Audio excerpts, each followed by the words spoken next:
سورۃ الشورى، اور یہ سورت جو ہے اب ان 4 سورتوں میں یوں سمجھ لیے کہ کلائمیکس ہے، اس مضمون کا کلائمیکس نقطہ عروج یہاں آ رہا ہے، اور وہ ہے اجتماعی عملی توحید۔ انسان جو ہے ایک متمدن حیوان ہے، یہ مانتے ہیں سب لوگ، تمدن مل جل کر رہتا ہے، اسے اجتماعی نظام وجود میں آتا ہے۔ اجتماعی نظام کے مختلف پہلو ہم نے شمار کیے ہیں، ایک معاشرتی نظام ہے، اس سے بھی پہلے عائلی نظام ہے، خاندانی نظام ہے، پھر معاشرتی نظام ہے، پھر اقتصادی یا معاشی نظام ہے، پھر سیاسی نظام ہے۔ یہ تمام جو نظام ہیں، یہ جب تک کہ اللہ کی حاکمیت کے تابع نہیں ہوتے تو گویا کہ اجتماعی سطح پر تو توحید نہیں ہے، وہ تو شرک ہے۔ افراد جو ہیں اکیلے اکیلے اس میں ہو سکتے ہیں وہ واحد ہوں، اور وہ کس شکل میں ہوں گے؟ جبکہ وہ تن من دھن اس باطل اور مشرکانہ نظام کا قضا کما کر کے اور وہاں توحید کا نظام قائم کرنے کے لیے لگے ہوئے ہوں اور انہوں نے اس کے اندر لگا دیے ہوں، تب تو وہ ہے موحد، ورنہ تو وہ مشرک ہے۔ اگر مشرکانہ نظام کو انہوں نے دل سے تسلیم کر لیا، اسی مشرکانہ نظام میں وہ اپنی دوڑ دھوپ کر رہے ہیں، پاؤں پھیلانے کے لیے، جائیداد بنانے کے لیے، اپنے کوئی پروفیشن میں شائن کرنے کے لیے، کسی اور معاملے میں ساری بھاگ دوڑ اس کے لیے ہو رہی ہے، اس کا مطلب یہ کہ انہوں نے اس نظام کو ذہنت قبول کر لیا۔ تو جنہوں نے اس طاغوت کو قبول کر لیا انہوں نے اللہ کا انکار کیا، چاہے وہ نمازیں پڑھتے ہوں بلکہ تہجد بھی پڑھتے ہوں۔ تو اقامت دین کی اصطلاح اس صورت میں آ رہی ہے، اور اقامت دین کے موضوع پر یہ قرآن مجید کا ذروۂ سلام ہے۔ بسم اللہ الرحمن الرحیم، حامیم عین سین قاف۔ یہ ویسے تو 2 صورتوں میں سے ایک ہے جس میں 5 حروف آئے ہیں، ایک ہم پڑھ چکے ہیں کاف ہا یا عین صاد، لیکن یہ اس اعتبار سے منفرد ہے کہ حامیم علیحدہ اور عین سین قاف علیحدہ، تو 2 آیتیں اس سورہ مبارکہ کی یہ منفرد ہے کہ جو حروف مقطعات پر مشتمل ہے۔ مجھے اس سورہ مبارکہ سے بھی جو ایک خصوصی مناسبت ہے وہ میں عرض کر ہی دوں کہ سب سے زیادہ تو سورہ حدید، لیکن مکی قرآن میں سورہ حدید کا جو متوازن اور اس کا جو بدل ہے وہ سورہ شورى ہے۔ جو مقام سورہ حدید کو حاصل ہے مدنی قرآن میں، وہی مقام سورہ شورى کو حاصل ہے مکی قرآن میں، اور یہ بھی دیکھ لیجئے کہ تقریباً یہ دگنی ہے اس سے، اس کی آیات ہے 29، اس کی آیات ہے 53، اور چونکہ مکی قرآن جو ہے وہ دگنا ہے مدنی قرآن سے اپنے حجم کے اعتبار سے۔ کذالک یوحی الیک وإلی الذین من قبلک اللہ العزیز الحکیم۔ کذالک اسی طرح وحی کرتا ہے اللہ اے نبی آپ کی طرف، اور ان لوگوں کی طرف بھی کرتا رہا ہے جو آپ سے پہلے تھے، وہ اللہ جو العزیز ہے الحکیم ہے۔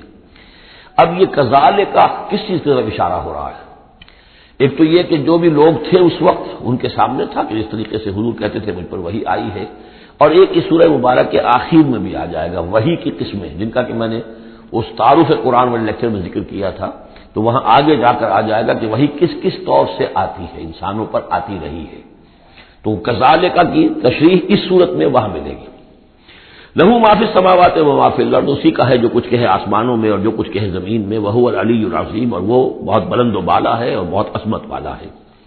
تکاد السماوات یتفطرن من فوقہن، آسمان قریب ہے کہ اوپر سے پھٹ پڑے، یعنی اوپر ان کے اتنا بوجھ ہے، اتنا وزن ہے، اتنے فرشتے ہیں۔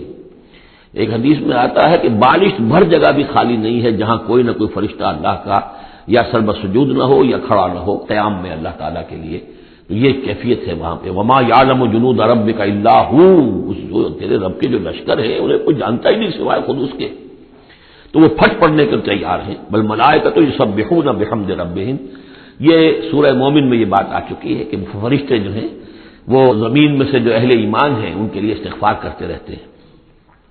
والملائکۃ یسبحون بحمد ربہم، وہ اپنے رب کی تسبیح کے ساتھ حمد بھی کرتے ہیں، ویستغفرون لمن فی الارض، اور زمین والوں کے لیے جو زمین میں ہے اہل ایمان ان کے لیے استغفار کرتے رہتے ہیں۔ الا ان اللہ هو الغفور الرحیم، آگاہ ہو جاؤ یقینا اللہ ہی غفور ہے، اللہ ہی رحیم ہے۔ والذین اتخذوا من دونہ اولیاء، اور وہ ہستیاں کہ جنہیں ان لوگوں نے سمجھ لیا اولیاء، حمایتی، مددگار، بچانے والا، شافع، اور ان کے ذریعے سے تقرب حاصل کر لیں گے۔ اللہ حفیظ علیہم، اللہ تعالیٰ خود ان کا بھی نگران اللہ ہے۔ وما انت علیہم بوکیل، اور اے نبی آپ کو ان کے ذمہ دار نہیں ہے۔ وکذالک اوحینا الیک، کذالک پھر آ گیا، جیسے کذالک پہلی آیت میں تھا اور یہ 7ویں آیت میں بھی ہے، اس کذالک کا مفہوم آگے جا کے واضح ہوگا۔ اسی طرح ہم نے وہی کیا ہے آپ کی طرف اے نبی قرآن عربیا، یہ قرآن عربی، لتنذر ام القری ومن حولها، تاکہ آپ خبردار کر دیں بستیوں کی ماں یا بستیوں کی جڑ، سب سے بڑی بستی، سب سے اہم بستی.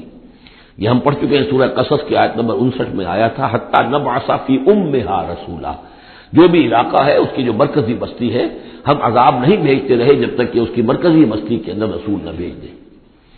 تو اب یہ ام القری ہے، جو عرب کے لیے ام القری ہے ویسے یہ پوری دنیا کا ام القری ہے. لتنذر ام القری، اگر حضرت آدم واقعتاً یہ بات صحیح ہے کہ بیت اللہ حضرت آدم کا بنایا ہوا ہے تو معلوم ہوا کہ پوری دنیا کا جو ہے واقعتاً ام القری پر یہی ہے.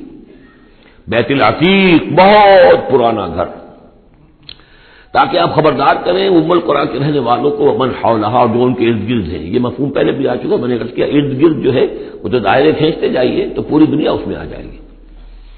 وتنذر یوم الجمع، اور خبردار کرنا ہے اس جمع ہونے والے دن، قیامت کا دن، لا ریب فیہ، جس میں کوئی شک نہیں ہے، فریق فی الجنت، ایک گروہ ہوگا جو جنت میں جائے گا، وہ فریق فی السعیر، اور ایک جماعت ہوگی کہ جو جہنم میں جائے گی. وَلَوْ شَاءَ اللَّهُ لَجَعَلَهُ أُمَّةً وَاحِدَةً، اگر اللہ چاہتا تو انہیں ایک ہی امت بنا دیتا، سبھی مومن ہوتے. وَلَٰكِن يُدْخِلُ مَن يَشَاءُ فِي رَحْمَتِهِ، لیکن نہیں، یہ تو اللہ تعالیٰ داخل کرتا ہے جو چاہتا ہے، جو خواہش مند ہوتا ہے، جو اس کی قیمت ادا کرنے کو تیار ہے، اس کو اپنی رحمت میں داخل کرتا ہے. یہ مفت میں وہ اللہ تعالیٰ اپنی یہ رحمت اور اپنی جنت جو ہے مفت میں دینے کو نہیں، اس نے نہیں بنائی ہے. جو چاہتا ہے اس کا ارادہ کرے، پھر اس کی قیمت ادا کرے. ان اللہ اشتری من المؤمنین انفسهم واموالهم بان لهم الجنہ والظالمون ما لهم من ولی ولا نصیر، اور جو ظالم ہوں گے، مشرک ہوں گے، کافر ہوں گے، ان کا پھر نہ کوئی ولی اور حمایتی ہے اور نہ کوئی مددگار ہے. ابھی اتخذوا من دونہ اولیاء، دوبارہ وہی بات آئی کہ انہوں نے اللہ کے سوا جو ہے کہ اپنے اور حمایتی اختیار کر لیے ہیں. فاللہ هو الولی، تو اے کم عقلو، اللہ ہی ہے ولی، ایک ہی ولی ہے، بس اس کو پکڑو، اسی کو اپنا ولی مانو. اللہ ولی الذین آمنوا یخرجهم من الظلمات الی النور وہو یحیی الموتى، وہی ہے کہ زندہ کرے گا مردوں کو، وہو علی کل شیء قدیر، اور وہ ہر چیز پر قادر ہے. وَمَا اخْتَلَفْتُمْ فِيهِ مِنْ شَيْءٍ فَحُكْمُهُ إِلَى اللَّهِ، یہاں سے اب مضمون شروع ہو رہا ہے، اس کی تمہید بن رہی ہے. تمہارے مابین جو بھی اختلاف ہو اس کے فیصلے کا حق اللہ کے پاس ہے. حاکم وہ ہے، اس کے لیے ہے حاکمیت، sovereignty belongs to him and him alone. سروری زیبا فقط اس ذات بے ہمتا کو ہے، حکمراں ہے ایک وہی، باقی بتانے آزری. اس کی حاکمیت کے تحت پورا نظام زندگی کا آ جائے گا تو اس کا نام ہے اللہ کا دین قائم ہو گیا. توحید بالفعل اس پورے نظام میں قائم ہو گئی. ایک اللہ کی حکومت، ایک اللہ کی مرضی، ایک اللہ کا قانون. ذالکم اللہ ربی علیہ توکل، تو وہ ہے اللہ میرا رب، اس پر میں نے توکل کیا ہے. وَإِلَيْهِ أُنِيبُ، اور اسی کی طرف میرا رجوع کرنا ہے. فاطر السماوات والارض، وہ آسمانوں اور زمین کا پیدا فرمانے والا ہے. جعل لکم من انفسکم ازواجا، اس نے تمہاری ہی نو سے تمہارے لیے بیویاں بنا دی، جوڑے بنا دیے. ومن الانعام ازواجا، اسی طرح چوپایوں میں بھی ہر اسپیشیز کے اندر نر بھی ہے، مادہ بھی ہے. یذرؤکم فیہ، اسی سے وہ تمہاری افزائش کرتا ہے، افزائش نسل، اسی سے تمہیں پھیلاتا ہے. لیس کمثلہ شیء، اس کی یونیک ہستی، اس کے مثال کی سی بھی کوئی شے نہیں. اب کیا کریں؟ ایک چیز ایبسلیوٹ نیگیشن کے لیے ہماری زبان میں کوئی اسلوب ہے ہی نہیں. اس جیسی کوئی شے نہیں، اس کی سی کوئی شے نہیں، اس کی مثال کی سی بھی کوئی شے نہیں. اب یہ اس سے زیادہ یہ، اور اس کے اندر ایمفیسس کا ایبسلیوٹلی یونیک، لا مثل لہو ولا مثال لہو ولا ضد لہو ولا ند لہو، وہ جو بھی آپ الفاظ اتنے بھی جمع کرتے رہتے. وہو السمیع البصیر، اور وہی ہے سب کچھ سننے والا اور سب کچھ دیکھنے والا. لہو مقالید السماوات والارض، اسی کے لیے ہیں آسمانوں اور زمین کی تمام کنجیاں. یبسط الرزق لمن یشاء، وہ بچھا دیتا ہے اور کھول دیتا ہے، بست وسیع کر دیتا ہے، کشادہ کر دیتا ہے رزق کو جس کے لیے چاہتا ہے، وہ یقدر، اور جس کے لیے چاہتا ہے ماپ تول کر راشننگ کر کے دینا شروع کر دیتا ہے. انہ بکل شیء علیم، اور یہ بھی اس کے علم پر ہے کہ کس کے لیے یہ بہتر ہے، کس کے لیے وہ بہتر ہے، وہ ہر چیز کا جاننے والا ہے. اب جو آیت آ رہی ہے وہ اس سورہ مبارکہ کا کلائمیکس ہے، اور اس موضوع پر قرآن مجید کا کلائمیکس ہے، اقامت الدین کے موضوع پر. شرع لکم من الدین، اے محمد پر ایمان لانے والو، اے مسلمانوں، تمہارے لیے اللہ نے دین میں وہی شے معین کی ہے ما وصى به نوحا، جس کی وصیت کی تھی نوح کو، والذی اوحینا الیک، اور جس کی وحی کی ہے ہم نے اے محمد آپ کی طرف، کیونکہ پہلے خطاب ہے لکم، شرع لکم، یہاں امت سے خطاب ہو رہا ہے، شرع لکم، بس صرف فرق یہ کہ یا ایھا الذین آمنوا یا نہیں آیا، یہ مکی صورتوں کے مزاج کا تقاضا ہے کہ وہ نہ آئے، لیکن جمع کے صیغے سے واضح کر دیا کہ باقی جگہ ہم دیکھ رہے ہیں کہ واحد کے صیغے میں خطاب کر کے اور بالواسطہ امت، یہاں امت سے خطاب ہے، شرع لکم من الدین، تمہارے لیے دین میں وہی شے مقرر کی ہے ما وصى به نوحا، جس کی وصیت کی تھی اس نے نوح کو، والذی اوحینا الیک، اور جس کو کی وحی کی ہم نے محمد آپ کی جانب صلی اللہ علیہ وسلم، وما وصینا به ابراہیم و موسیٰ و عیسیٰ، اور جس کی وصیت ہم نے کی ابراہیم کو اور موسیٰ کو اور عیسیٰ کو، ان اقیموا الدین، کہ دین کو قائم کرو۔ دین ایک تو معلوم ہوا اس آیت سے کہ دین سب کا ایک ہے، دین نوح کا اور حضور کا اور ابراہیم کا اور موسیٰ کا عیسیٰ کا علیہم الصلاۃ والسلام ایک ہی ہے، دین تو ایک ہی ہے، ان ھذہ امتکم امۃ واحدۃ وانا ربکم فاعبدون، دین تو ایک ہی ہے، شریعتیں مختلف ہیں لیکن دین کو قائم کرو۔ موسیٰ کے دور میں ان پر یہ فرض تھا کہ دین کو قائم کرو، اس کے لیے لڑو، جاؤ، جنگ کرو اور اس خطہ زمین کو حاصل کرو جس پر اللہ کا دین قائم کر سکو۔ تو صحیح سب کی یہی تھی، جد و جہد یہی تھی، توحید کا وہ تقاضا تھا کہ صرف انفرادی طور پر، اول تو یہ کہ صرف عقیدے میں نہیں، اپنے بھی عمل میں توحید جو ہے قبول کرو اور اختیار کرو، اور عمل میں بھی صرف انفرادی نہیں، اجتماعی توحید کو برپا کرنے کے لیے قائم کرنے کی جد و جہد کرو۔ ان اقیموا الدین ولا تتفرقوا فیہ، دین میں تفرقے میں مبتلا نہ ہو جاؤ۔ الذین فرقوا دینہم، یہ ہم پڑھ چکے ہیں، دین کو پھاڑ دینا کہ زندگی کے ایک حصے میں اللہ کا حکم مانا جا رہا ہے، دوسرے حصے میں کسی اور کا مانا جا رہا ہے، یہ تفرقہ۔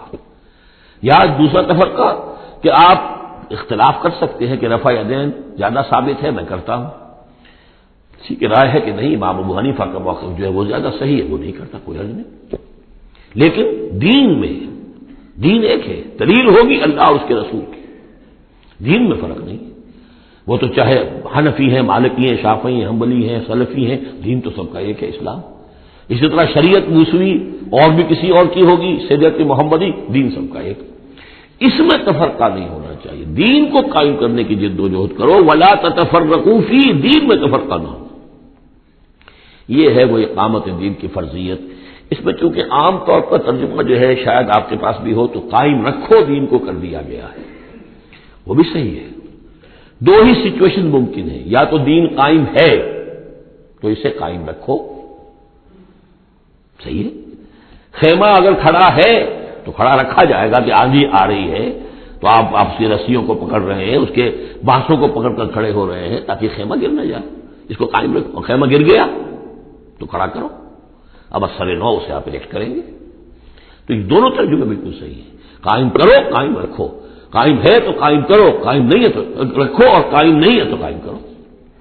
ان اقیموا الدین ولا تتفرقوا فیہ کبر علی المشرکین ما تدعوهم الیہ، بہت بھاری ہے یہ مشرکین پر بات جس کی طرف اے نبی آپ ان کو بلا رہے ہیں، انہوں نے تو زندگی تقسیم کی ہوئی ہے، جو خدا کا ہے وہ خدا کو دو، اور جو قیصر کا ہے وہ قیصر کو دو، حکومت کا ہے حکومت کو دو، اور جو مولوی کا حق ہے وہ مولوی کو دو۔ اب یہ تقسیم ہے جس پر دنیا چل رہی ہے، اور اس پر اگر فرض کیجئے علماء بھی راضی ہو گئے ٹھیک ہے، ہمیں تو جو کچھ ہے وہ مل ہی رہا ہے نا، تو وہ تو پھر گویا کہ اس دین کی تنفی ہو گئی۔ جس نے اس تقسیم کے اوپر اپنے دل کو مطمئن کر لیا، جس نے ریکنسائل کر لیا ذہناً اپنے آپ کو اس تقسیم کے ساتھ، اس کا پھر اللہ سے کوئی تعلق نہیں۔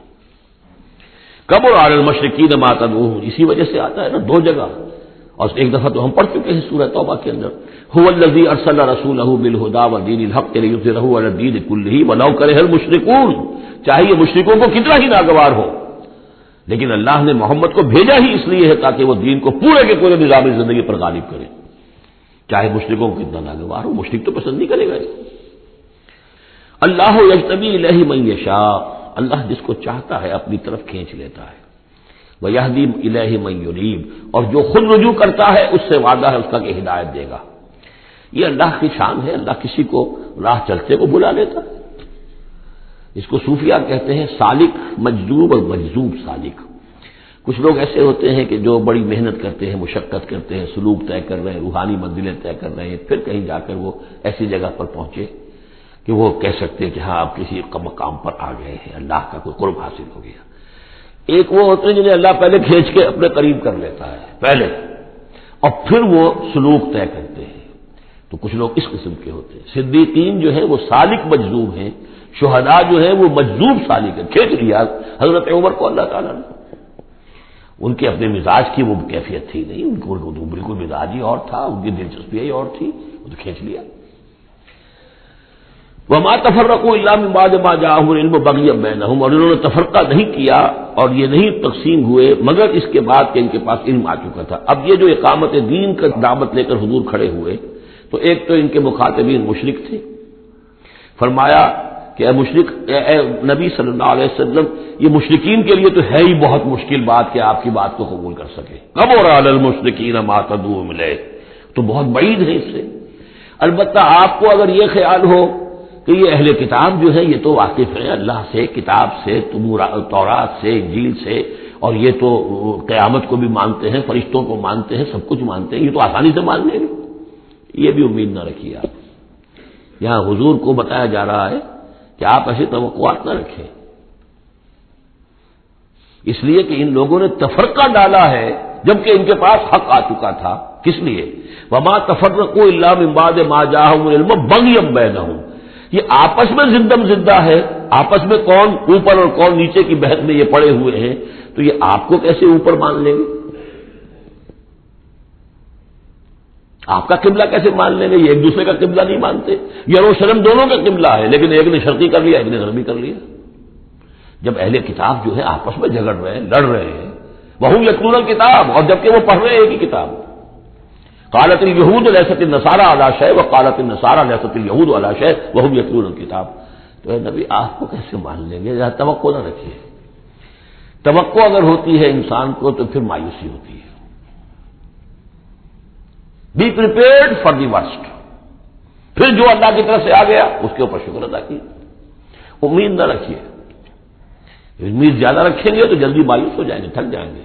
کبر علی المشرکین، اب یہ دیکھیے اقامت دین کی جد و جہد اتنی مشکل شے ہے کہ حضور سے کہا جا رہا ہے کہ آپ جلدی کامیابی کی توقع نہ رکھیں۔ مشرکین کے لیے تو خیر یہ بہت بھاری ہے ہی، ان اہل کتاب سے بھی کوئی توقع نہ رکھیے۔ وما تفرقوا الا من بعد ما جاءهم العلم بغيا بينهم ولولا كلمة سبقت من ربك الى اجل مسمى، اور اگر وہ بات پہلے ہی سے تیرے رب کی جانب سے طے نہ ہو چکی ہوتی کہ ان کے لیے ایک اجل مسمى، ایک معین وقت ہے، لقضي بينهم، ان کے جو اختلافات ہیں ان کے فیصلے ابھی چکا دیے جاتے۔ وَإِنَّ الَّذِينَ أُورِثُوا الْكِتَابَ مِن بَعْدِهِمْ، اور جو لوگ کتاب کے وارث ہوئے ہیں ان کے بعد، لَفِي شَكٍّ مِّنْهُ مُرِيبٍ، وہ دھوکے میں پڑے ہوئے ہیں، شکوک و شبہات میں مبتلا ہو گئے ہیں۔ جب اللہ تعالیٰ کسی امت کو کتاب دیتا ہے اور اس امت کے اندر جو ہے پھر وہاں کے نوجوان فرض کیجئے تیسری چوتھی پانچویں نسل میں آ کر دیکھتے ہیں کہ جو اس کتاب کے عالم ہیں، پڑھنے پڑھانے والے ہیں، آپس میں دست و گریبان ہیں، لڑ رہے ہیں، ان کی زندگیوں کو بھی ہم دیکھتے ہیں تو وہ بھی اسی طرح کے دنیا دار ہیں جیسے ہم ہیں، تو ان کا اعتماد کتاب پر سے اٹھ جاتا ہے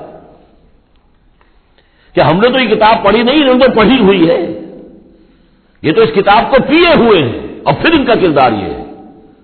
تو کیا ہے اس کتاب میں؟ پھر ذرا نوٹ کیجئے اس کو۔ وَإِنَّ الَّذِينَ أُورِثُوا الْكِتَابَ مِن بَعْدِهِمْ لَفِي شَكٍّ مِّنْهُ مُرِيبٍ، ان کے اندر شکوک و شبہات ریب پیدا ہو جاتے۔ فَلِذَلِكَ فَادْعُ، تو اے نبی آپ اسی کی دعوت دیتے رہیے، دیتے رہیے۔ ذالکہ کا اشارہ کدھر ہوگا؟ ان اقیم الدین، اقامت دین کی دعوت دیتے رہیے، دیتے رہیے۔ واستقم کما امرت، آپ کو اقامت دین کا حکم دیا گیا ہے، دین کو غالب کرنے کی جد و جہد کے لیے آپ کو بھیجا گیا ہے، آپ اسی پر جمے رہیے۔ Never settle for anything less, یہ تو چاہیں گے کمپرومائز کرنا، ودوا لو تدہنوا فیدہنون، یہ کافر تو چاہیں گے کہ آپ ذرا نرم پڑے تو وہ بھی نرم پڑ جائیں، لیکن آپ نہیں، آپ کھڑے رہے۔ الحق من ربکم، سورہ کہف میں ہم پڑھ چکے ہیں، الحق من ربکم فمن شاء فلیؤمن ومن شاء فلیکفر، یہ حق ہے تمہارے رب کی طرف سے، جو چاہے پورے پر ایمان لائے، جو چاہے چھوڑ دے، دفع ہو جائے۔ اللہ کو تمہاری ضرورت نہیں ہے، تمہیں اللہ کی ضرورت ہے۔ فلذلک فادع واستقم کما امرت ولا تتبع اهواءهم، ان کی خواہشات کی پیروی نہ کیجیے، یہی بات ہے جو پھر آگے سورہ بقرہ میں آئی. آگے اس لیے کہہ رہا ہوں کہ نازل تو بعد میں ہوگی نا، ابھی 5-6 سال کے بعد نازل ہوگی سورہ بقرہ. لن ترضى عنك اليهود ولا النصارى حتى تتبع ملتهم. اے نبی، یہودی اور نصرانی آپ سے راضی نہیں ہوں گے جب تک کہ آپ ان کی پیروی نہ کریں. وہ تو کہیں گے ہمارے پیچھے چلو، ہماری گدیاں ہیں، ہماری خانقاہیں چلی آ رہی ہیں، ہمارے مدرسے ہیں، ہمارے یہاں پہ یہ جو ہے مسندیں ہیں ہمارے پیچھے چلو، ہم تمہارے پیچھے کیوں چلیں. بڑی اہم ہے یہ 3 آیتیں، بڑی اہم ہے، بڑی اہم ہے. شرع لکم من الدین سے شروع ہو کر اور یہ 15ویں آیت فلذلک فادع واستقم کما امرت ولا تتبع اهواءهم وقل آمنت بما انزل اللہ من کتاب. اور کہہ دیجئے کہ میرا ایمان تو ہے اس کتاب پر جو اللہ نے نازل کی ہے.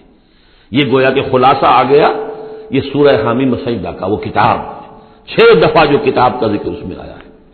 اس کی دعوت ہے تو اس کتاب کے ذریعے سے، استقامت ہے تو اس کتاب کو پڑھنے سے استقامت ہوگی. اتل ما اوحی الیک من کتاب ربک واقم الصلاۃ ان الصلاۃ تنہی عن الفحشاء والمنکر وامرت لأعدل بینکم. اور کہہ دیجئے مجھے حکم ہوا ہے تمہارے مابین عدل قائم کروں. تم مجھے کوئی واعظ نہ سمجھو، واعظ گو، واعظ قصہ گو، واعظ کہنے کے لیے آئے، اچھی باتیں کہیں، لوگ بھی گردن جھکا کے سن لیتے ہیں. یہ بھی واعظ کہہ کے چلے جائیں گے، کچھ خدمت کر دیں گے ان کی، کچھ پیسے ان کو ہم دے دیں گے. اللہ نہ خیر صلاح، ایک محفل ہم نے منعقد کر لی، ثواب ہو گیا. باقی نہ وہ کہتے ہیں کہ حرام خوری چھوڑو، نہ ہم نے چھوڑنی ہے. کام وہی کرنا ہم نے جو ہم کر رہے ہیں. ہاں مجلس ہم نے کر لی، عید میلاد منا لی ہم نے، اتنا بڑا جلوس کر لیا، اتنے بڑے بڑے علماء آ گئے اس کے اندر اور بڑا عمدہ ہمارا شو ہو گیا، ٹھیک ہے. تو میں وہ نہیں ہوں. حضور نے فرمایا مجھے حکم ہوا ہے عدل قائم کروں. جیسے کہ حضرت ابو بکر نے کہا تھا، لوگوں جب بیعت خلافت ہوئی ہے تم میں سے ہر کمزور میرے نزدیک قوی ہوگا جب تک کہ اسے اس کا حق دلوا نہ دوں، اور ہر قوی ضعیف ہوگا جب تک کہ اسے حق وصول نہ کروں. عدل کو قائم کرنے کے لیے مجھے بھیجا ہے. وَأُمِرْتُ لِأَعْدِلَ بَيْنَكُمْ اللہ ربنا وربکم. ویسے اللہ ہمارا بھی رب ہے، تمہارا بھی رب ہے. لنا اعمالنا ولکم اعمالکم. ہمارے لیے ہمارے اعمال ہے، تمہارے لیے تمہارے اعمال ہے. لا حجت بیننا. آپس میں حجت بازی کرنے کا کوئی فائدہ نہیں. اللہ یجمع بیننا. اللہ ہمیں جمع کر دے گا، یا تو اس دنیا میں جمع کر دے گا. یہ ان لوگوں سے بات کہی جا رہی ہے جو کچھ نسبتاً قریب ہوتے ہیں. تو کہتے ہیں نہیں اس طرح نہ کرو، اس طرح کر لو، مقصد تو تمہارا ٹھیک ہے، طریقہ کار یہ نہیں، یوں کرو. کہیے بھائی دیکھیے ہمارے سامنے جو طریقہ کار ہے اس پر کام کر رہے ہیں، ہمیں وہی صحیح معلوم ہو رہا ہے. آپ کو کوئی اور اچھا لگتا ہے آپ اس پر کام کیجیے. اس میں حجت بازی کیا ضرورت ہے؟ آپ بھی مخلص ہیں، ہم بھی مخلص ہیں، مقصد ہمارا ایک ہے، آج نہیں تو کل جمع ہو جائیں گے. یا آپ پر واضح ہو جائے گا کہ ہمارا طریقہ کار غلط تھا، یا ہم پر واضح ہو جائے گا کہ ہم نے جسے صحیح سمجھا تھا وہ غلط تھا. جڑ جائیں گے.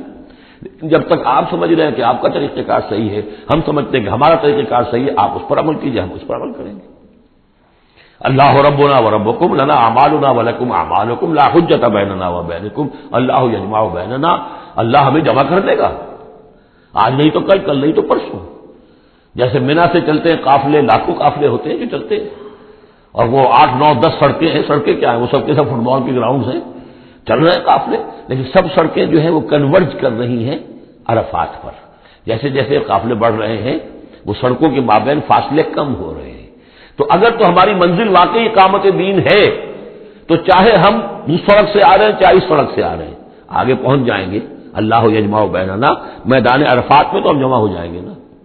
اور بالفرض اگر دنیا میں ہم جمع نہ ہوئے، الیہ المصیر، ایک دن تو آنا ہے نا قیامت کا، جب اللہ کی طرف اللہ کی عدالت میں کھڑے ہوں گے. وہاں تو ایک جگہ ہوں گے کہ نہیں؟ وہاں دودھ کا دودھ، پانی کا پانی علیحدہ ہو جائے گا. والذین یحاجون فی اللہ من بعد ما استجیب لہ حجتہم داحضۃ عند ربہم. اور وہ لوگ جو اللہ کے بارے میں حجت بازی ہی میں لگے رہے اس کے بعد بھی کہ بہت سے لوگوں نے اس کی دعوت پر لبیک کہہ دی ہے، یعنی السابقون الاولون میدان میں آ گئے ہیں.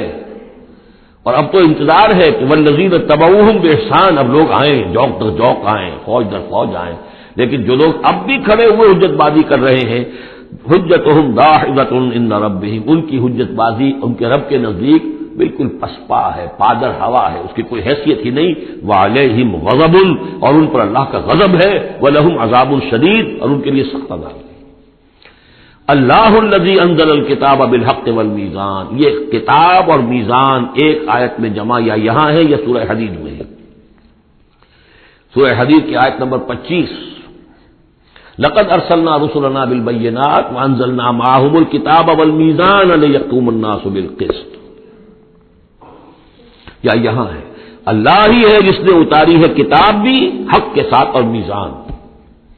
میزان وہ نظام ہے دین حق کا، کتاب نے حق مقرر کر دیا ہے، میزان توڑ کر دیتی ہے۔ پھر اللہ نے دین کو مقرر کر دیا، لیکن دین کا نظام جب تک نہیں ہوگا تو دین کے مطابق فیصلے کیسے ہوں گے؟ اللہ نے تمہیں کتاب بھی دی ہے، نظام دیا ہے، میزان دی ہے۔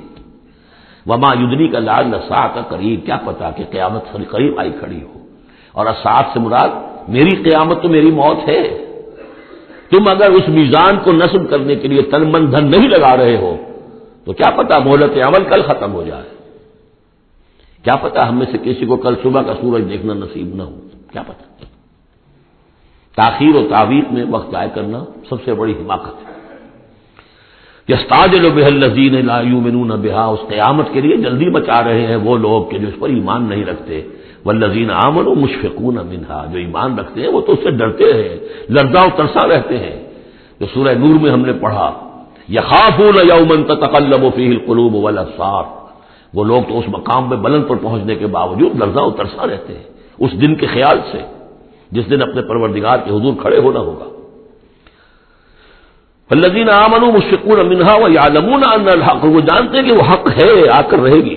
الا ان الذین یمارون فی الساعۃ لفی ضلال بعید، آگاہ ہو جاؤ جو لوگ قیامت کے بارے میں جھگڑتے ہیں اور اس میں شک و شبہ کرتے ہیں وہ بڑی دور کی گمراہی میں پڑ چکے ہیں۔ اللہ لطیف بعبادہ یرزق من یشاء، اللہ بہت باریک بین ہے اپنے بندوں کے لیے اور وہ رزق دیتا ہے جس کو چاہتا ہے۔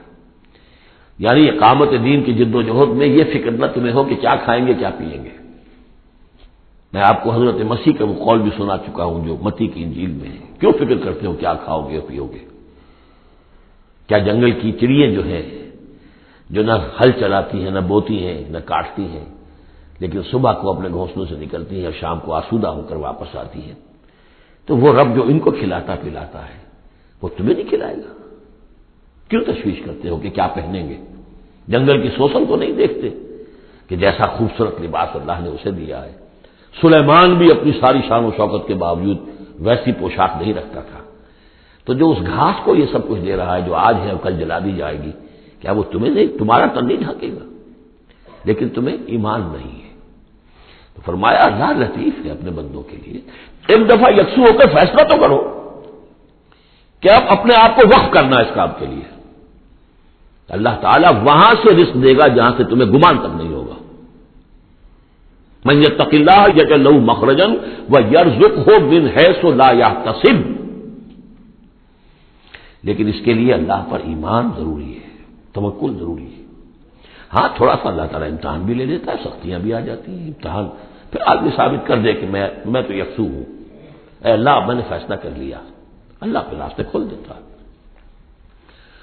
وَهُوَ الْقَوِيُّ الْعَزِيزُ، وہ تو بہت قوی ہے، زبردست ہے۔ اب یہ جو مضمون آگے آ رہا ہے یہ وہ ہے جس کی کلائمیکس ہم پڑھ چکے ہیں سورہ بنی اسرائیل میں، من کان یرید العاجلۃ عجلنا له فیہا ما نشاء لمن نرید، یہاں وہی مضمون مختصر آ رہا ہے۔ من کان یرید حرث الآخرۃ نزد له فی حرثہ، جو شخص کے طالب بن گیا ہو آخرت کی کھیتی کا، ہم اس کی کھیتی میں اضافہ کرتے رہتے ہیں، بڑھوتری ہوتی رہتی ہے۔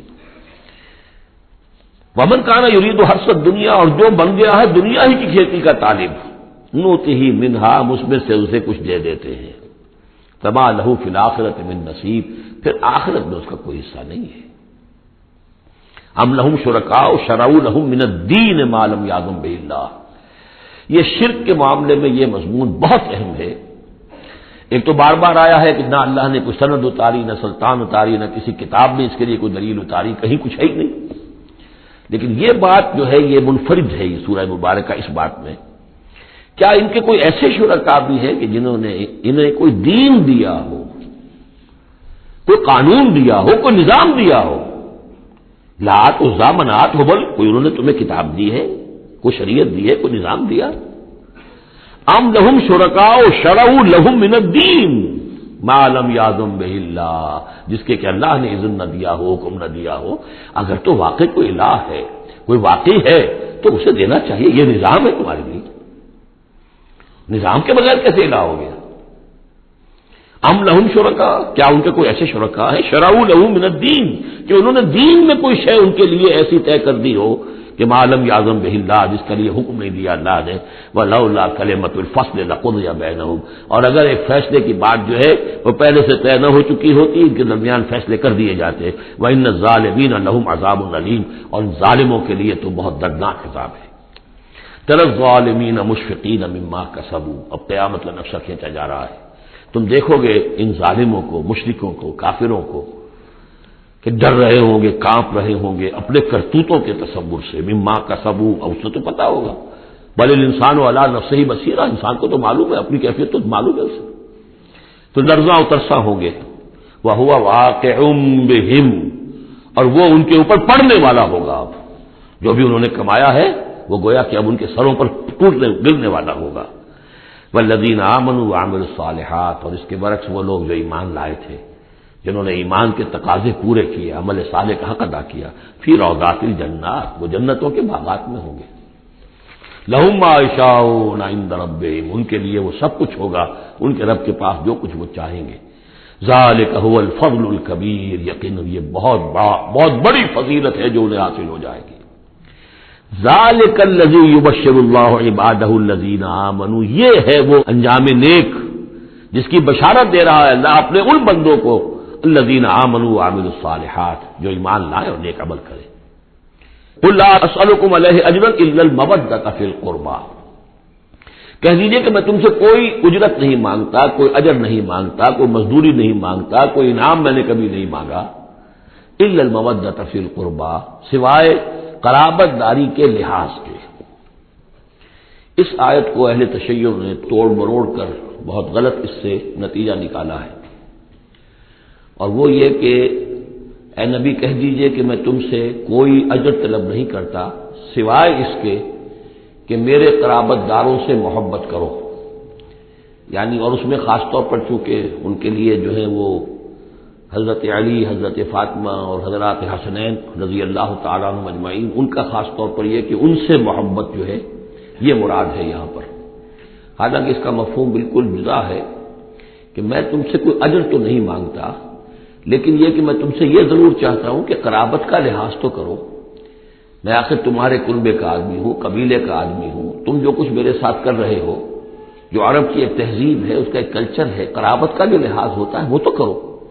تمہارا جو طرز عمل ہے اس میں تو گویا کہ تم نے ان ساری ہی جو بھی ہماری روایات میں سے جو اچھی چیزیں تھیں، میری زدم زدہ میں، میرے شقاق میں آ کر تم نے سبھی کو نظر انداز کر دیا ہے۔ بس یہ ہے اس کا مفہوم۔ قل لا اسألکم علیہ اجرا الا المودۃ فی القربى ومن یقترف حسنۃ نزد لہ فیہا حسنا، اور جو کوئی بھی کوئی بھلائی کمائے گا تو ہم اس کے لیے اس میں اور بھلائی میں اضافہ کرتے رہیں گے۔ ان اللہ غفور شکور، یقینا اللہ تعالیٰ غفور ہے اور شکور ہے۔ ام یقولون افترى علی اللہ کذبا، کیا ان کا یہ خیال ہے کہ یہ قرآن محمد نے خود گھڑ کر صلی اللہ علیہ وسلم اللہ تعالیٰ کی طرف منسوب کر دیا ہے؟ فإن یشاء اللہ یختم علی قلبک، اب یہاں پہ خطاب حضور سے کرتے ہوئے اللہ تعالیٰ فرما رہے ہیں کہ اے محمد اگر ہم چاہیں، اگر اللہ چاہے تو آپ کے قلب کے اوپر مہر کر دے، یعنی پھر یہ کہ یہ جو آپ کے پاس وحی آ رہی ہے وہی نہیں آ سکے گی، یعنی وحی کا آنا جو ہے اس میں آپ کے اختیار کو سرے سے یہ دخل بھی نہیں ہے، کجا یہ کہ آپ اس کو بنائیں، گھڑیں اور اس کو خود تصنیف کریں، یہ تو بالکل خالصتاً آپ کے لیے وہبی شے ہے۔ اگر ہم چاہیں، اللہ چاہے تو یہ کہ اسی طرح جیسے کہ سورہ بنی اسرائیل میں آ چکا ہے کہ ہم چاہیں تو لنذهبن بالذی اوحینا الیک، پھر ہم لے جائیں، سلب کر کے لے جائیں آپ سے اس وحی کو، اور قرآن مجید آپ کے سینے میں سے ہم سلب کر لیں، اختیار مطلق ہمارا ہے۔ ان کو بتایا جا رہا ہے کہ اس میں محمد الرسول اللہ صلی اللہ علیہ وسلم کا شخصی طور پر کوئی دخل نہیں۔ وَيَمْحُ اللَّهُ الْبَاطِلَ وَيُحِقُّ الْحَقَّ بِكَلِمَاتِهِ، اور اللہ تعالیٰ باطل کو تو محو کر دیتا ہے، مٹا دیتا ہے، اور حق کا حق ہونا اپنی باتوں سے، اپنی کلمات سے ثابت فرما دیتا ہے۔ بس اس میں وقت لگتا ہے، لیکن یہ کہ بالآخر احقاق حق اور ابطال باطل، یہ الفاظ آئے تھے سورہ انفال میں، اس لیے کہ اس کے بعد جو ہے غزوہ بدر میں وہ احقاق حق اور ابطال باطل کا جو ہے مرحلہ گویا کہ وہ مبرہن ہو گیا، واضح ہو گیا، اور الفرقان فرق کر دیا اس نے حق و باطل کے مابین۔ انہ علیم بذات الصدور، یقیناً وہ واقف ہے اس سے بھی کہ جو سینوں کے اندر پوشیدہ ہے۔ وَهُوَ الَّذِي يَقْبَلُ التَّوْبَةَ عَنْ عِبَادِهِ، اور وہی ہے کہ جو اپنے بندوں سے توبہ کو قبول فرماتا ہے۔ وَيَعْفُو عَنِ السَّيِّئَاتِ، اور ان کی بہت سی برائیوں سے عفو و درگزر سے بھی کام لیتا ہے بہت سی برائیوں کے بارے میں۔ وَيَعْلَمُ مَا تَفْعَلُونَ، اور جو کچھ تم کرتے ہو وہ اس کے علم میں ہے۔ وَيَسْتَجِيبُ الَّذِينَ آمَنُوا وَعَمِلُوا الصَّالِحَاتِ وَيَزِيدُهُم مِّن فَضْلِهِ، اور جو لوگ ایمان لائے ہو اور ایمان ان کے ساتھ نیک عمل کر رہے ہو ان کی وہ دعائیں سنتا ہے، قبول فرماتا ہے، اور انہیں اپنے فضل سے اور دیتا ہے، مزید ان کے اندر ان کے ایمان اور اعمال کے اندر ترقی فرماتا ہے۔ والکافرون لہم عذاب شدید، اور جہاں تک کافروں کا تعلق ہے ان کے لیے تو پھر بہت سخت سزا ہے۔ وَلَوْ بَسَطَ اللَّهُ الرِّزْقَ لِعِبَادِهِ لَبَغَوْا فِي الْأَرْضِ، اگر اللہ تعالیٰ نے اپنے بندوں کے لیے زمین میں رزق کو کھول دیا ہوتا، خزانے جو ہے بہت کشادہ کر دیتا، ہر ایک کو بالکل بافراغت ہر وقت بہت سہولت رزق مل رہا ہوتا، تو پھر تو یہ زمین میں اور زیادہ سرکشی کرتے۔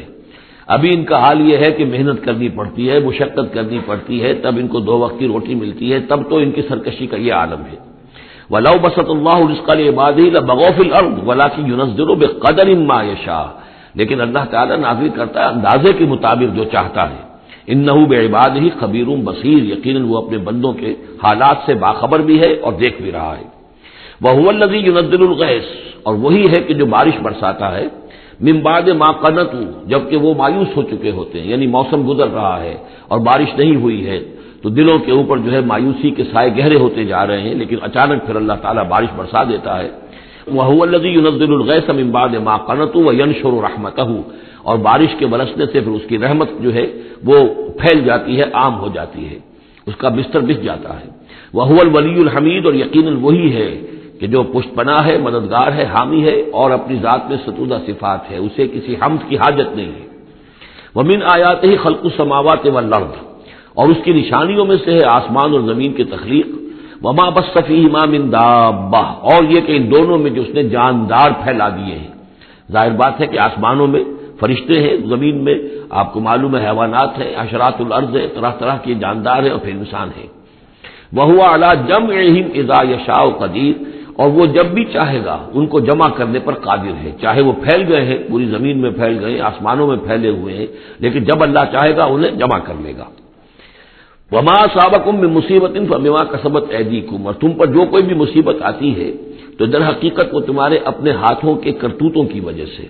وَيَعْفُو عَن كَثِيرٍ، اور بہت سے تمہاری جو خطائیں ہیں ان سے تو اللہ تعالیٰ عفو کرتا رہتا ہے، معاف کرتا رہتا ہے، تمام غلطیوں پر نہیں پکڑتا، البتہ کچھ غلطیوں کے اوپر اس کا خمیازہ کچھ تھوڑا بہت تمہیں اس دنیا میں بھی دکھا دیتا ہے۔ وَمَا أَنتُم بِمُعْجِزِينَ فِي الْأَرْضِ، اور تم اللہ تعالیٰ کو نہ تو زمین کے اندر ہرا سکتے ہو، شکست دے سکتے ہو، اور گویا کہ یہاں پر مخفف مانیے ولا فی السماء، جیسا کہ اس سے پہلے آ بھی چکا ایک مقام پر، نہ آسمان میں، یعنی یہ کہ اللہ تعالیٰ کی مشیت کو کوئی شخص جو ہے اس کو شکست نہیں دے سکتا، اس کی اپنی تدبیر ہے، وہ فعال لما یرید ہے، جو ارادہ کر لیتا ہے کر گزرتا ہے۔ وما لکم من دون اللہ من ولی ولا نصیر، اور نہیں ہے تمہارے لیے اللہ کے سوا کوئی ولی اور نہ مددگار۔ ومن آیاتہ الجوار فی البحر کالأعلام، اور اس کی نشانیوں میں سے وہ جہاز بھی ہیں جو چلتے ہیں دریاؤں میں اور سمندر میں، اور ایسے ہیں جیسے پہاڑ ایسے جہاز، بڑے بڑے جہاز۔ ان یشاء یسکن الریح، اگر اللہ چاہے تو وہ ہوا کو کھڑا کر دے، ہوا کو ساکن کر دے، اس لیے کہ ظاہر بات ہے یہ بادبانی جہاز ہوتے تھے جو چلتے تھے اور ہوا ہی انہیں لے کر چلتی تھی۔ ان یشاء یسکن الریح، اگر اللہ چاہے تو وہ ہوا جو ہے ساکن ہو جائے، فیظللن رواکد علی ظہرہ، تو پھر وہ کھڑے کے کھڑے رہ جائیں گے سمندر کی پیٹھ پر، یعنی سمندر کے جو ہے پانی کی سطح پر وہ کھڑے رہ جائیں گے۔ ان فی ذلک لآیات لکل صبار شکور، یقیناً اس میں نشانیاں ہیں ان سب لوگوں کے لیے جو صبر کرنے والے ہوں اور جو شکر کرنے والے ہوں۔ اور یوبقہن بما کسبوا، یا پھر اللہ تعالیٰ ان کو غرق کر دے، تباہ کر دے ان جہازوں کو ان کے گناہوں کی پاداش میں۔ وَيَعْفُو عَن كَثِيرٍ، لیکن اللہ تعالیٰ بہت سی گناہوں سے اور بہت سی خطاؤں اور تقصیرات سے تو درگزر فرماتا رہتا ہے۔ وَيَعْلَمَ الَّذِينَ يُجَادِلُونَ فِي آيَاتِنَا مَا لَهُم مِّن مَّحِيصٍ، اور تاکہ انسان جان لے کہ جو ہماری آیات میں جو جھگڑا کر رہے ہیں، کٹ حجتیاں کر رہے ہیں، کہ ان کے لیے بھاگنے کی کوئی جگہ نہیں ہے۔ یہ مضامین جو آئے ہیں سورہ مبارکہ میں وہ جو عام مکی صورتوں کے مضامین ہیں، وہی رد و قضا، وہی ان کے ساتھ گفتگو، مشرکین کے ساتھ، کفار کے ساتھ، لیکن اب اس صورت کا اقامت دین جو اس کا جو اصل جو ایکسس ہے، اس کا جو عمود ہے، اس کے اعتبار سے دوسرا نہایت اہم مقام اب آ رہا ہے 8 آیات ہیں۔ اقامت دین کی جد و جہد کرنے والوں میں کیا اوصاف ہونے چاہیے؟ اگر یہ اوصاف نہیں ہوں گے تو وہ اقامت دین کی جد و جہد نہیں کر سکیں گے۔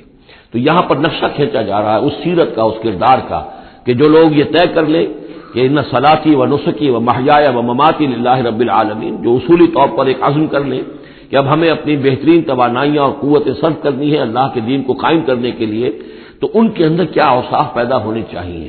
وہ جو علامہ اقبال کا ایک بڑا سادہ سا شعر ہے، ہو صداقت کے لیے جس دل میں مرنے کی تڑپ، پہلے اپنے پیکرے خاکی میں جاں پیدا کرے۔ تو یہ اوصاف اپنے اندر پیدا کرو تاکہ تم اقامت دین کی جد و جہد کے لیے واقعتاً موضوع ہو سکو۔ پہلی بات، فما اوتیتم من شیء فمتاع الحیات الدنیا، جو شے بھی تمہیں دنیا میں دی گئی ہے بس وہ دنیا کی زندگی کا ساز و سامان ہے، برتنا ہے۔ وما عند اللہ خیر و ابقا، اور جو کچھ اللہ کے پاس ہے وہ خیر ہے اور باقی رہنے والا ہے۔ للذین آمنوا وعلی ربہم یتوکلون، ان لوگوں کے لیے کہ جو ایمان رکھتے ہو اور اللہ پر، اپنے رب پر توکل کریں۔ یعنی پہلی بات یہ کہ دنیا و ما فیہا سے ان کا قلبی تعلق جو ہے وہ اس طرح کا ہو جائے کہ اس کی کوئی اہمیت اور وقت ان کے دل میں نہ رہے، اور انہیں یقین ہو جائے کہ اصل میں ہمارا مطلوب آخرت ہے، ہمیں جو چاہیے وہ آخرت ہے، اور اس کی طلب ان کے دل کے اندر راسخ ہو چکی ہو۔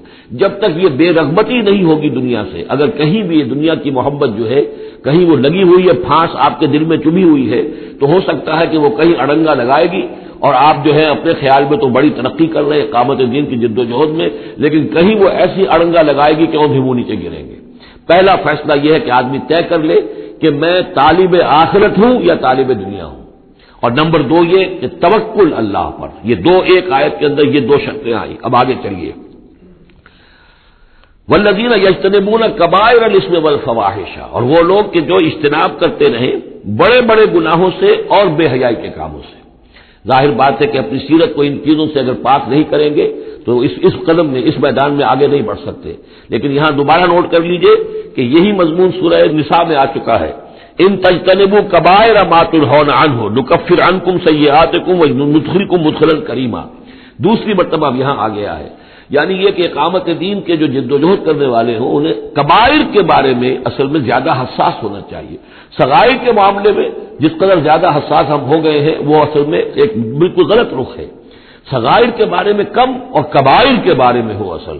صغائر تو از خود بھی ان الحسنات یذهبن السیئات، جو نیکیاں ہم کرتے ہیں اس سے خود بخود بھی وہ ایسے صغیرہ گناہ جو ہے معاف ہوتے چلے جاتے ہیں، لیکن ہو جاتا ہے الٹا برعکس ہو جاتا ہے معاملہ کہ ایک آدمی ان چیزوں میں تو بہت ہی جزرس ہو جائے اور بہت ہی باریک بین ہو جائے، لیکن جو حضرت مسیح کے الفاظ ہیں کہ مچھر تو چھانتے ہو اور سموچے اونٹ نکل جاتے ہو، یہ صورتحال جو ہے یہ بڑی ہی یوں سمجھیے کہ پیتھولوجیکل کنڈیشن ہے، یہ بیماری کی صورت ہے۔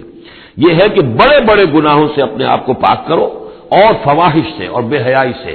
وَإِذَا مَا غَضِبُوا هُمْ يَغْفِرُونَ، اور یہ کہ اگر کبھی کہیں غصہ آ جائے، جیسا کہ ہم پڑھ چکے ہیں سورہ حامیم سجدہ میں بھی کہ وَإِمَّا يَنزَغَنَّكَ مِنَ الشَّيْطَانِ نَزْغٌ، وہ اگر شیطان کی کوئی چھوٹ لگنے ہی لگے تو فوراً اللہ کی پناہ طلب کرو۔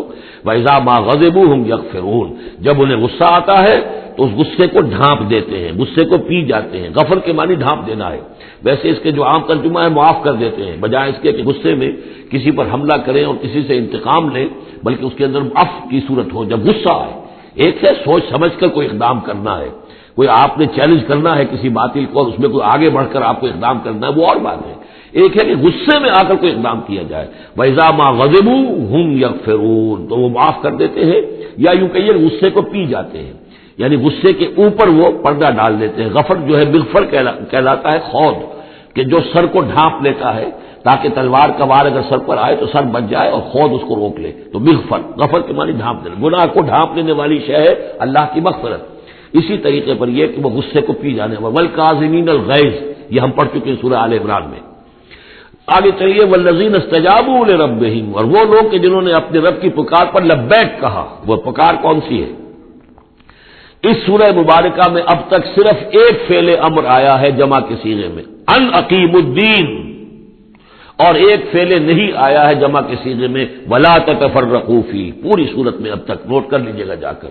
تو یہ پکار اللہ کی کون سی ہے؟ اقیم الدین ولا تتفرقوا فیہ، اسی کے لیے کہا تھا حضور سے فلذالک فدعو، اسی کی دعوت دیتے رہیے. آپ کی دعوت اقامت دین کی دعوت ہو، یا آپ کی کسی جزوی شے کے اوپر آپ جو ہے وہ ہیمر نہ کر رہے ہو، کسی جزوی سی شے کو آپ نے ہدف نہ بنا لیا ہو، اصل ہدف اقامت دین. فلذالک فدعو واستقم کما امرت ولا تتبع اهواهم.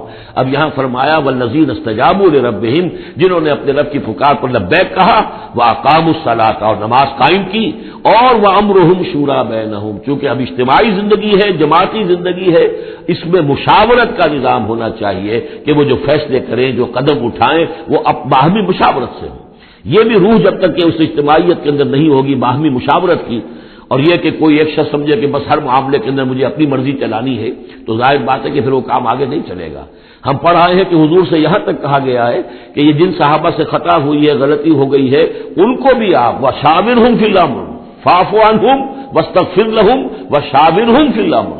حالانکہ ان سے خطا ہوئی ہے، غلطی ہوئی ہے، لیکن پھر بھی آپ انہیں اپنے مشوروں میں شامل رکھیے، اس لیے کہ اس سے دلجوئی ہوتی ہے، ساتھیوں کے اندر میوچول کانسیپٹ ڈیولپ ہوتا ہے، ایک کانفیڈنس ڈیولپ ہوتا ہے، اور وہ سمجھتے ہیں کہ ہماری بھی بات سنی جاتی ہے.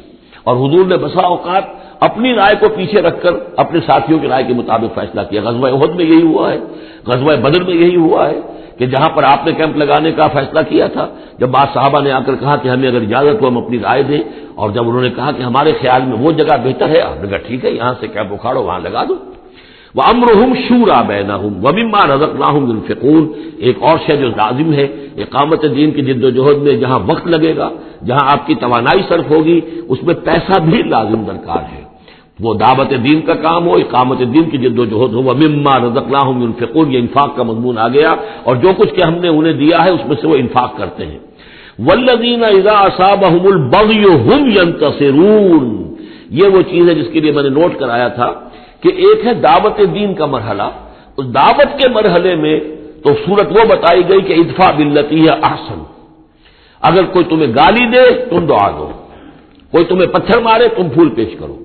لیکن اقامت دین کی جد و جہد، اس کے اندر آگے چل کر معاملہ آتا ہے. جیسے قتال کا مرحلہ آ گیا تو وہاں تو فرمایا قاتلوا فی سبیل اللہ الذین یقاتلونکم اخرجوہم من حیث اخرجوکم، نکالو انہیں وہاں سے جہاں سے انہوں نے تمہیں نکالا ہے. یہاں آ کر معاملہ کیا ہے؟ والذین اذا اصابہم البغی ہم ینتصرون. اور وہ لوگ کہ جن پر اگر کوئی زیادتی کی جاتی ہے تو وہ بدلہ لیتے ہیں. یعنی یہاں پر اب تو اس کو اصل میں جد و جہد جو ہے حضور صلی اللہ علیہ وسلم کی، اس کے بھی اگر آپ دو مراحل سمجھیں گے تو ایک جو مکی دور میں وہ تھا، وہ دعوت کا مرحلہ تھا، ابھی اس میں اقدام کوئی نہیں کیا گیا. لیکن جب اقامت دین کے لیے اقدام شروع ہو جائے گا، آگے بڑھ کر باطل کو چیلنج کریں گے، تو اب وہ بات نہیں چل سکتی کہ معاف کر دیا کریں. وہاں تو بلکہ یہ ہے کہ جو غزوہ بدر میں جو اسیر ہوئے تھے ان کو بھی اگر فدیہ لے کر چھوڑ دیا گیا تو اللہ تعالیٰ کی طرف سے اس پر بھی اظہار ناپسندیدگی ہو گیا. بلکہ حضرت عمر کی رائے کی جو ہے گویا کہ تائید کی وہی نے کہ ان کو تو سب کو قتل کیا جانا چاہیے تھا، اور وہ ہمارے اندر جو ان کے رشتہ دار ہیں قریبی وہ اپنے ہاتھ سے ختم کرتے، اس لیے کہ یہ فدیہ دے کر چلے جائیں گے. ظاہر بات ہے کہ اگلے سال وہی لوگ اکثر و بیشتر آ گئے کہ نہیں آ گئے، وہ چڑھائی کر کے آ گئے احد کے اندر. تو اس لیے وہاں پر آ کر جب اقامت دین کا مرحلہ جو ہے اقدام کے مرحلے میں وہ جد و جہد آتی ہے تو اس میں ہے والذین اذا اصابہم البغی ہم ینتصرون. یہ گویا کہ ان دونوں مراحل کا آپس کا فرق اور تفاوت ہے.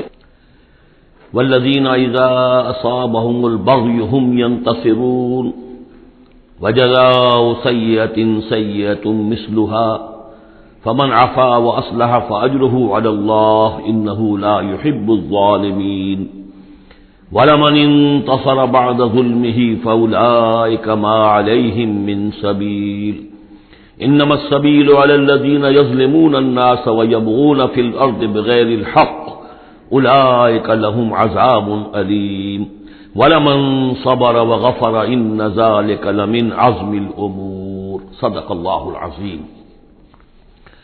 رب اشرح لي صدري ويسر لي امري واحلل عقدة من لساني يفقهوا قولي. یہ میں پچھلی نشست میں عرض کر چکا ہوں کہ قرآن حکیم میں جو صورتوں کے عمود ہوتے ہیں، ظاہر بات ہے کہ اس پر تدبر کرنا پڑتا ہے کہ اصل اس سورہ مبارکہ کا مرکزی مضمون کیا ہے.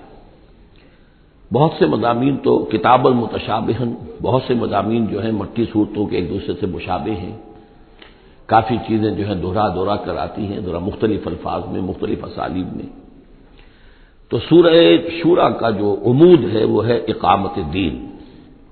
اس کے اعتبار سے جو اہم ترین آیات اس کی ہیں ان کو ایک دفعہ پھر گن لیجیے. آیت نمبر 10 آئی تھی وَمَا اخْتَلَفْتُمْ فِيهِ مِنْ شَيْءٍ فَحُكْمُهُ إِلَى اللَّهِ. حاکمیت اللہ کی ہے، حکم دینے کا اختیار اس کا ہے. یہ تقریباً وہی بات ہو گئی جو سورہ یوسف میں ہم دیکھ چکے. حضرت یوسف نے کیا کہا تھا اپنے جیل کے ساتھیوں سے؟ ان الحکم الا للہ ذالک الدین القیم. یہ دین قیم ہے کہ حاکمیت کا اختیار اللہ کے پاس ہے. اس کے بعد 13ویں آیت سے لے کر ویسے تو 21ویں آیت تک یہ 9 آیات کا ایک مضمون ہے جو اہم ترین ہے، لیکن ان میں پہلی 3 آیتیں جو ہیں وہ بہت ہی جامع، بہت اہم ہیں، جس میں سے آیت نمبر 13 میں آیا ان نقیم الدین ولا تتفرقوا فیہ. دین قائم کرو اور دین کے معاملے میں تفرقے میں مبتلا نہ ہو. اور جزیات میں اختلاف ہو جائے کوئی بات نہیں ہے، لیکن دین جو اصل وحدت ہے اور اس کی اقامت کی جدوجہد، اس میں تفرقہ نہیں. پھر اس میں حضور کو حکم کہ آپ ڈٹے رہیے، اسی بات کا حکم دیتے رہیے، اور اس میں یہ کہ ان کی خواہشات کی پیروی نہ کیجیے. اور اہم ترین بات آ گئی وَأُمِرْتُ لِأَعْدِلَ بَيْنَكُمْ. کہہ دیجیے کہ میں عدل قائم کرنے آیا ہوں، میں صرف واعظ کہنے والا نہیں ہوں، بلکہ عدل قائم کرنا یہ میرا فرض منصبی ہے. پھر اسی سلسلے کی آخری آیت جو ہے 21ویں آیت، اس میں یہ ام لہم شرکاء شرعوا لہم من الدین ما لم یأذن بہ اللہ. کیا ان کے شریکوں میں کوئی ایسا بھی ہے جس نے دین دیا ہو ان کو؟ اصل میں تو اللہ ہوا جس نے تمہیں دین دیا ہے، دین حق دیا ہے. الیوم اکملت لکم دینکم واتممت علیکم نعمتی ورضیت لکم الاسلام دینا. تمہیں مکمل نظام زندگی دیا ہے. تو یہ اس کے بعد پھر یہ آیات جو ہم پڑھ رہے تھے کہ جو لوگ اب اس کے لیے کمر کس لیں انہیں دیکھنا چاہیے کہ انہیں اپنے اندر کیا اوصاف پیدا کرنے ہیں. اس میں بھی پہلی 3 آیتیں، ویسے کل آیتیں یہ 8 ہیں، آیت نمبر 36 سے 43 تک، لیکن یہ کہ پہلی 3 آیتیں جو ہیں جو ہم پڑھ چکے ہیں وہ بہت ہی جامع ہیں. ان میں جو چیزیں ہم پڑھ چکے ہیں وہ نوٹ کر لیجئے. سب سے پہلی بات یہ کہ یہ بات پوری طرح واضح ہو جائے کہ دنیا و ما فیہا ان کی کوئی وقت نہیں ہے. اصل شے وہ ہے جو اللہ کے پاس ہے. انسان فیصلہ کر لے کہ میں طالب آخرت ہوں، دنیا میں رہنا ہے، زندہ رہنا ہے، اس کی ضروریات فراہم کرنی ہے، متاع ہے، ضرورت کی حد تک جو ہے اس میں وقت لگایا جائے گا، لیکن یہ کہ اصل مطلوب آخرت ہے. نمبر 2، توکل اس جد و جہد میں صرف اللہ کی ذات پر ہو، اپنے وسائل پر نہیں، اپنی ذہانت پر نہیں، اپنی قوت پر نہیں، اپنی صلاحیت پر نہیں. نمبر 3، جو کبیرہ گناہ ہیں ان سے انسان بالکل مجتنب ہو، ان میں سے کسی میں ملوث نہ ہو، فحش سے بالکل اپنے آپ کو پاک رکھے. اور پھر یہ کہ وہ غصے کو اپنے قابو میں رکھے. وَإِذَا مَا غَضِبُوا هُمْ يَغْفِرُونَ. اس کے بعد اب وہ اللہ کی اس پکار پر جب لبیک کہتا ہے، اس کے لیے جدوجہد کرنے کے لیے وہ فیصلہ کر لیتا ہے وَالَّذِينَ اسْتَجَابُوا لِرَبِّهِمْ، اور اس کے لیے پھر اللہ تعالیٰ کے ساتھ ایک قلبی رشتہ قائم رکھنے کے لیے التزام نماز، وَأَقَامُوا الصَّلَاةَ وَأَمْرُهُمْ شُورَىٰ بَيْنَهُمْ، اور پھر مشاورت کا انتظام. اور آخری بات یہ کہ جو کچھ اللہ نے دیا اسے لگا دینا، کھپا دینا، جہاد بالمال.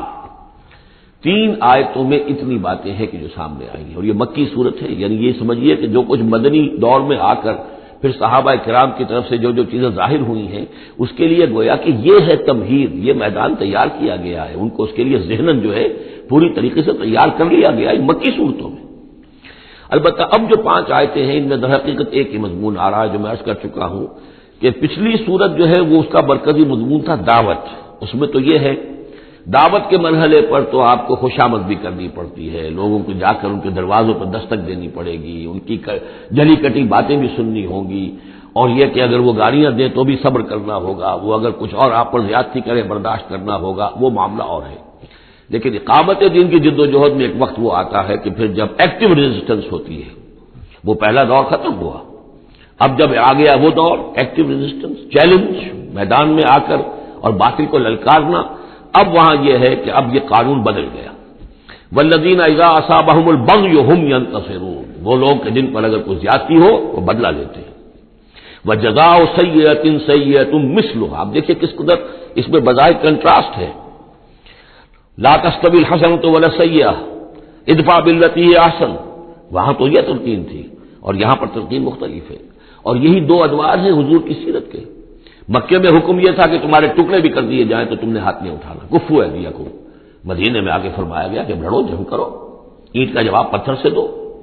جو زیادتی وہ کریں اتنی زیادتی تم بھی کرنے کا تمہیں حق ہے. وہ اگر بٹا لگاتے ہیں اشہر حرم کی حرمت کو تو تم بھی اب اس وجہ سے رک نہ جاؤ کہ اشہر حرم ہے، اسی مہینے میں ان کو بھی قتل کرو.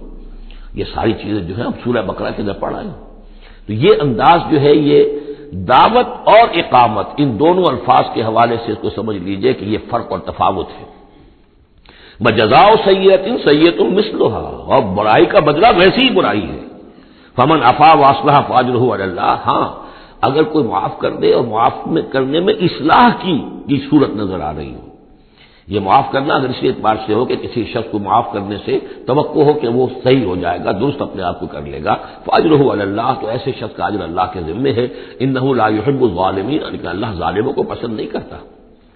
یہ ہم پڑھ چکے ہیں سورہ بقرہ میں بھی، وَلَكُمْ فِي الْقِصَاصِ حَيَاةٌ يَا أُولِي الْأَلْبَابِ، اے ہوش مندو قصاص میں زندگی ہے. وَلَمَنِ انتَصَرَ بَعْدَ ظُلْمِهِ، اور جو شخص بدلہ لے، انتقام لے اس کے بعد کہ اس پر ظلم کیا گیا، فَأُولَٰئِكَ مَا عَلَيْهِم مِّن سَبِيلٍ، تو اس پر کوئی الزام نہیں ہے.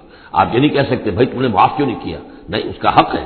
اگر وہ معاف نہیں کرتا وہ بدلہ لے سکتا ہے. وَلَمَنِ انتَصَرَ، دیکھیے انداز ہی بالکل مختلف ہے یہ. اور یہی دو مرحلے ہیں، اسی کو پھر ہائی لائٹ کیا ہے پروفیسر منگومری واٹ نے. محمد ایٹ مکہ کچھ اور ہے، محمد ایٹ مدینہ کچھ اور ہے. وہاں صورت یہ تھی کہ کفو ایدیکم، اپنے ہاتھ بندے رکھو. نغمہ ہے بلبل شوریدہ تیرا خام ابھی، اپنے سینے میں اسے اور ذرا تھام ابھی، ایک وقت آئے گا تمہیں اجازت دی جائے گی، تم اپنے پورا انتقام لینا ان سے. جیسا کہ میں نے عرض کیا جس طرح پھر حضرت بلال نے قتل کیا ہے اپنے اس آقا کو، سابق آقا کو، امیہ ابن خلف کو، وہ ان کو اس کا حق تھا. وَلَمَنِ انتَصَرَ بَعْدَ ظُلْمِهِ، یہ بالکل اسی طرح کی بات آ گئی جیسے کہ چھٹے پارے کی پہلی آیت تھی، لا يحب اللہ الجہر بالسوء الا من ظلم. اللہ کو کوئی بری بات زبان سے نکالنا بلند آواز سے پسند نہیں ہے، لیکن وہ شخص جس پر ظلم کیا گیا مظلوم ہے وہ اس سے مستثنا رہے گا.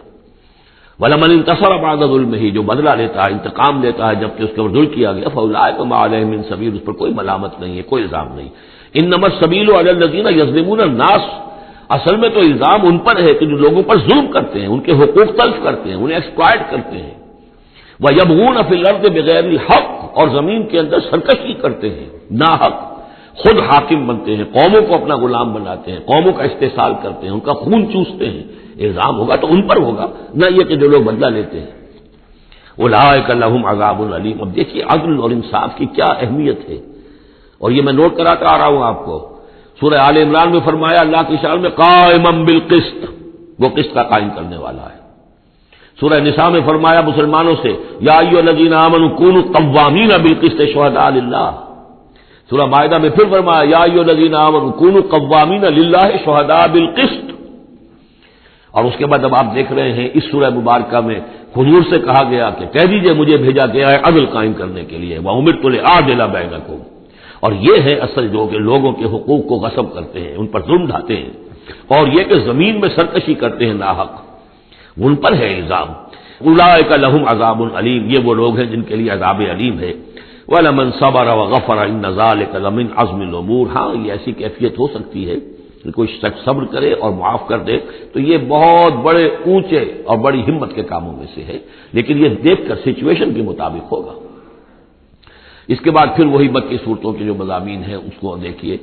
وَمَن يُضْلِلِ اللَّهُ فَمَا لَهُ مِن وَلِيٍّ مِّن بَعْدِهِ، اور جس کو اللہ تعالیٰ نے گمراہ کر دیا ہو، یعنی جس کی گمراہی پر اللہ تعالیٰ کی طرف سے مہر لگ چکی ہے، تو اس کے لیے پھر کوئی نہیں ہے اس کے بعد، کوئی ولی کوئی نہیں ہے کہ جو اس کو ہدایت دے سکے. وَتَرَى الظَّالِمِينَ لَمَّا رَأَوُا الْعَذَابَ يَقُولُونَ هَلْ إِلَىٰ مَرَدٍ مِّن سَبِيلٍ. اور تم دیکھو گے ظالموں کے کہ جب وہ دیکھیں گے عذاب کو تو وہ کہیں گے کہ کہیں پھر جانے کے لیے کوئی راستہ ہے یا نہیں، لوٹ جانے کے لیے دنیا کی طرف واپس جانے کا بھی کوئی راستہ ہے یا نہیں. وَتَرَاهُمْ يُعْرَضُونَ عَلَيْهَا، اور جب تم دیکھو گے انہیں کہ وہ پیش کیے جائیں گے عذاب کے سامنے، جہنم کے سامنے کھڑے کیے جائیں گے.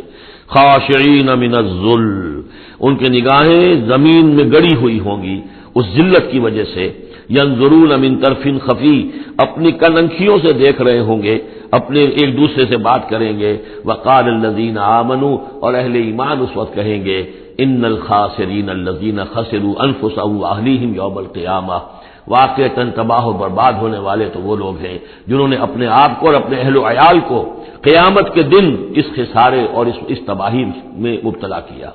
الا ان الظالمین فی عذاب مقیم، آگاہ ہو جاؤ کہ یقیناً یہ ظالم ایک مسلسل عذاب میں رہیں گے، قائم رہنے والا، دائم رہنے والا عذاب.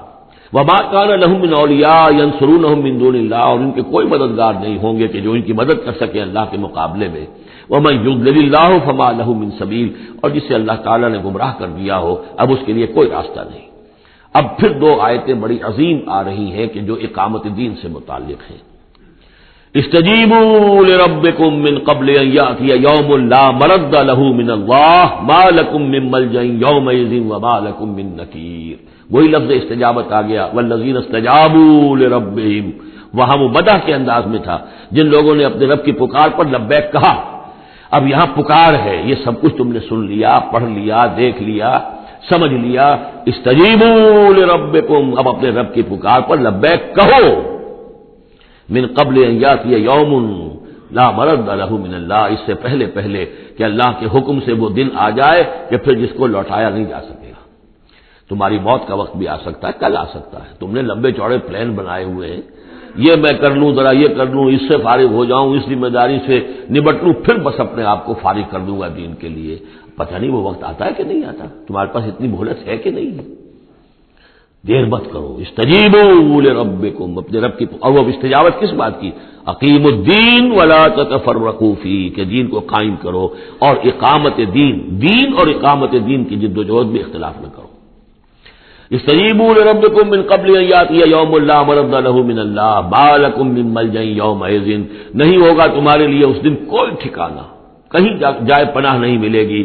وما لکم من نکیر، اور نہیں ہوگا تمہارے لیے وہاں منکر ہو جانا، انکار کر دینا. تم اپنی خطاؤں سے انکار نہیں کر سکو گے.